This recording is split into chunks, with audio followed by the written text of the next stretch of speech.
This is Radio 3. Money Talk. Good morning, it's 8:03 in Hong Kong on the final week before Christmas. This is Monday's Money Talk on Radio 3 with me, Peter Lewis. The United States added 60 Chinese companies, including the country's top chip maker SMIC and drone manufacturer DJI Technology, to a trade blacklist, as President Trump's administration ramps up pressure on China in his final weeks in office. He also signed legislation that would kick Chinese companies off US stock exchanges unless they adhere to American auditing standards.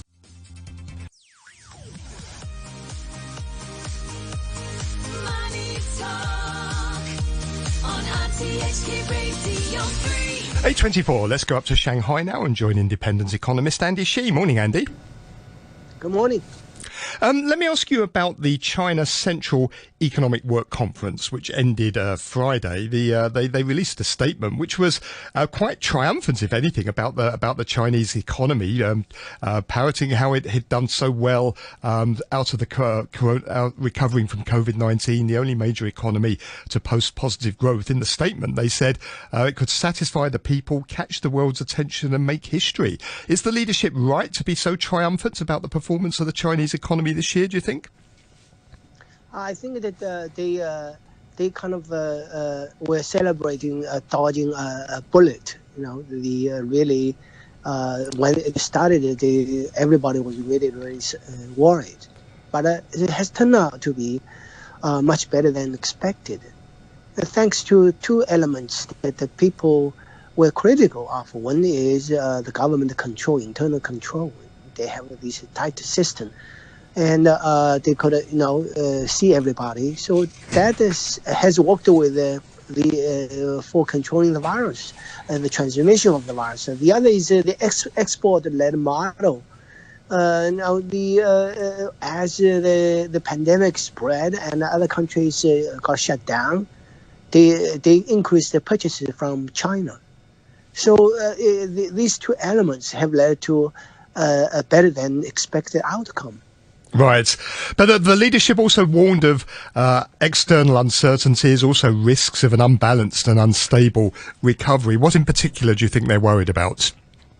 Well, it's still back to the kind of a new Cold War between China and the United States. And the United States is imposing tech embargo on Chinese companies. And that trend is likely to continue even under the Biden administration. And how damaging is that for companies like SMIC, for example, which still need chip-making equipment from foreign firms, don't they?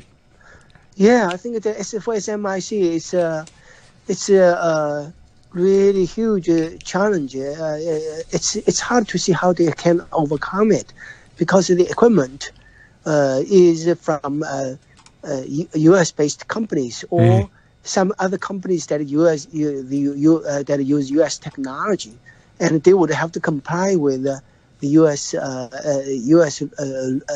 Restriction. So it means that they could not get new machines. And the other is that when the existing machines need repairs, they couldn't get the components. So when the Chinese leadership talks about becoming more self-dependent and in particular weaning itself off of its dependency on the US, sanctions like this really hamper its ability to do that. Yeah, I think that it's like, again, the similar thing is supply chain independence that the conference talked about. China needs to establish an independent supply chain within China for semiconductor equipment. And the semiconductor equipment has this supply chain has like potential thousands of companies. And this industry has been around for like over half a century.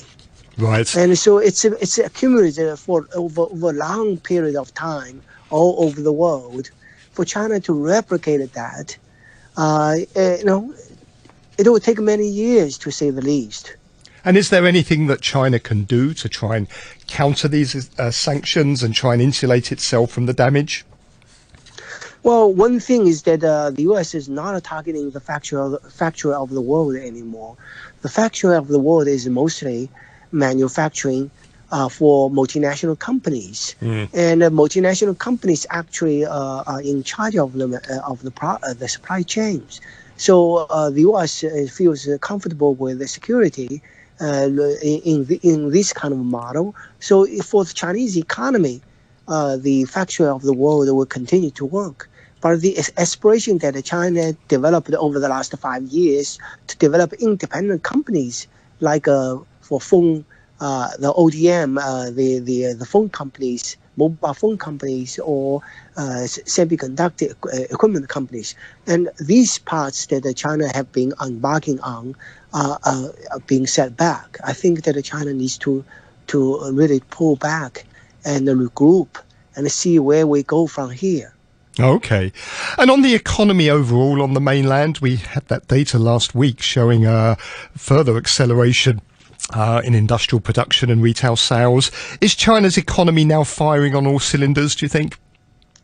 I think that the household consumption is still weak. Maybe there was a 1 month for some particular reason.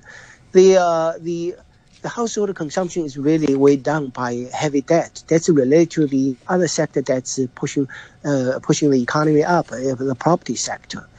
And the property is so expensive that the household sector has accumulated a lot of debt, and the debt level of debt is continuing to rise.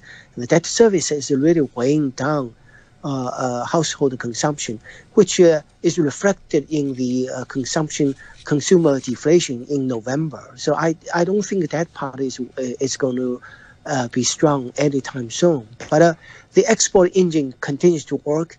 The foreign countries continue to come under the pandemic and the lockdown. The consumers get helicopter money from the governments, and they still make purchases that eventually end up in China. So the export machine continues to work, and internally, it's really the government investment is still holding up the economy. And is the and is that investment in real estate? It seems that the economy on the production investment side of things, it's still very heavily weighted to real estate. Is that a concern? Yeah, I think that the government is talking about it. That about this chaotic expansion of finance, which is what they described the shadow banking stuff.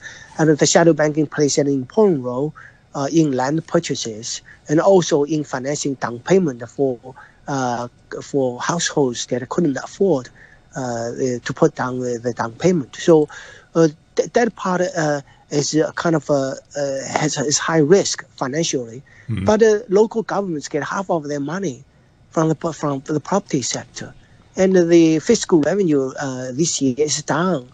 And a lot of local governments cannot pay their wages, so that's why they've been pumping up the property sector. Really, it's to bail out the local governments. So as long as this does not change, I don't see how they can alter the direction of the property sector. Andy, always a pleasure to talk to you. Thank you very much and have a very happy Christmas. That's Andy Xie, Shanghai-based independent economist. You're listening to Money Talk on RTHK Radio 3.